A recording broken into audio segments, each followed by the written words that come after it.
बिस्मिल्लाहिर्रहमानिर्रहीम। Hello students, second year physics unit 11 electrostatics, और आज का हमारा टॉपिक है 11.4 इलेक्ट्रिक फ्लक्स। तो आइए स्टार्ट करते हैं। इलेक्ट्रिक आपको पता है चार्ज को बोलते हैं, जबकि फ्लक्स एक ग्रीक वर्ड है जिसका मीनिंग है फ्लो। ठीक है जी, फ्लो।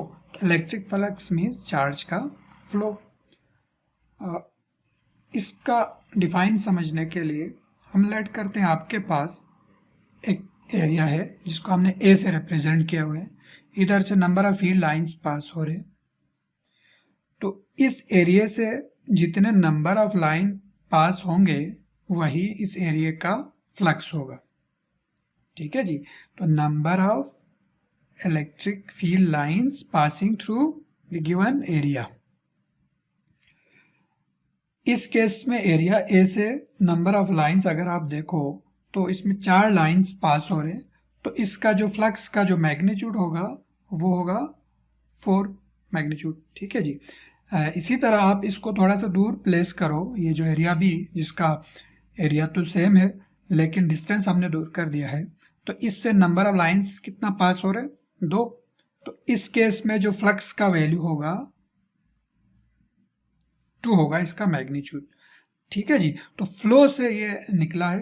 फ्लो, ये वाटर भी किसी एरिया से पास हो रहे तो हम वाटर फ्लक्स बोलते हैं। अगर किसी एरिया से एयर पास हो रहे तो एयर फ्लक्स होगा। ठीक है जी, तो किसी भी एरिया से इलेक्ट्रिक फील्ड लाइंस पास हो रहे, वो number of field lines depend करेगा, को हम कहेंगे इलेक्ट्रिक फ्लक्स। डिफाइन पढ़ते हैं। It is defined as the total number of electric field lines passing through the given area. ठीक है जी, किसी भी एरिया से पास होने वाले फील्ड लाइंस को फ्लक्स कहेंगे। ये जो एरिया का कंसेप्ट है वो बहुत ही स्ट्रॉन्ग कंसेप्ट है, वो आगे जाकर थोड़ा सा हम आगे डिस्कस कर लेंगे। इसको रिप्रेजेंट करते हैं फ्लक्स को एक ग्रीक लेटर फाई से, और इलेक्ट्रिक फील्ड के केस में हम फाई ई से इसको डिनोट करते हैं। ठीक है, फाई इसको पढ़ते हैं, और ये मैथमेटिकली डॉट प्रोडक्ट है इनके दरमियान इलेक्ट्रिक फील्ड इंटेंसिटी और वेक्टर एरिया ए के दरमियान। ठीक है जी, इलेक्ट्रिक फील्ड इंटेंसिटी और वेक्टर के दरमियान ये डॉट प्रोडक्ट है मैथमेटिकली। डॉट प्रोडक्ट को अगर आप ख़त्म करो तो ये आपके पास स्केलर प्रोडक्ट है, cos थीटा आएगा, ई ए cos थीटा। ठीक है जी, ये मैथमेटिकल फॉर्म है फ्लक्स का। ई को ए के साथ प्रोडक्ट ले लो, आपको फाई मिलेगा फ्लक्स। इसका यूनिट डिस्कस करते हैं। What is the unit of electric flux? देखिए, ई का यूनिट है न्यूटन पर कूलम है, जबकि एरिया का आपको पता है मीटर स्क्वायर है। तो फ्लक्स का जो यूनिट होगा वो होगा न्यूटन मीटर स्क्वायर पर कूलम। ठीक है, इसका एक और भी यूनिट है फ्लक्स का, वो भी आप डिराइव कर सकते हैं, और वो आप न्यूटन का वैल्यू पुट करके भी डिराइव कर सकते हैं। वो है वोल्ट मीटर, भी इसका यूनिट है। तो 2 यूनिट है इस फ्लक्स का। ठीक है जी, तो हम बात करते हैं what is mean by vector area. यहाँ पे जो एरिया आया है वो जस्ट एरिया नहीं है, वेक्टर एरिया और इलेक्ट्रिक फील्ड इंटेंसिटी के दरमियान डॉट प्रोडक्ट है। तो what is mean by vector area? आपको पता है एरिया जो है वो वेक्टर क्वांटिटी है। लेंथ को इसके विड्थ से मल्टीप्लाई कर दो तो इस एरिया का मैग्नीट्यूड आ जाता है। फिर डायरेक्शन फाइंड करने के लिए हम क्या करते हैं जी, मान लो आपके पास ये जो बोर्ड है आपको नज़र आ रहा है, ये अगर एक एरिया है, इसका अगर डायरेक्शन आपने फाइंड करना हो तो हम क्या करेंगे, right hand rule, length to width, और इसके बिल्कुल परपेंडिकुलर डायरेक्शन में क्या होंगे, इसका एरिया होगा। तो यहाँ पर हमने एक एरिया रखा है, इस एरिया का वेक्टर एरिया बिल्कुल इसके परपेंडिकुलर होगा। तो एरिया का जो डायरेक्शन रिप्रेजेंट करेगा ए कैप से, तो वेक्टर एरिया इसके परपेंडिकुलर होगा। अगर एक और ओरिएंटेशन में अगर आप देखो तो ऐसे रखा हुआ है हमने एक एरिया को, ऐसे ठीक है।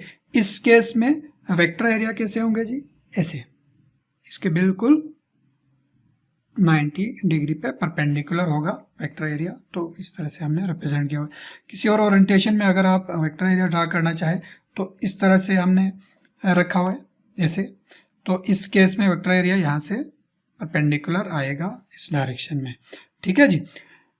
अब मुख्तलिफ केसेस हम डिस्कस करते हैं कि किस केस में फ्लक्स मैक्सिमम हो सकता है, मिनिमम हो सकता है। तो डिस्कस करते हैं फर्स्ट केस इसका, मैक्सिमम फ्लक्स के लिए किसी भी एरिया से number of field lines maximum कब होगा। तो मान लो एक एरिया हमने यहाँ पे प्लेस किया है, ये वेक्टर एरिया, तो ये ऐसे रखा हुआ है, ठीक है जी, ऐसे। तो यहाँ पे हमने कोई सोर्स रखा हुआ है इसकी वजह से इलेक्ट्रिक फील्ड लाइंस ऐसे पास हो रहे हैं, ये इलेक्ट्रिक फील्ड लाइंस है। अगर आप इसका वेक्टर एरिया देखना चाहे तो वेक्टर एरिया ये होगा बिल्कुल इसके परपेंडिकुलर, ठीक है जी।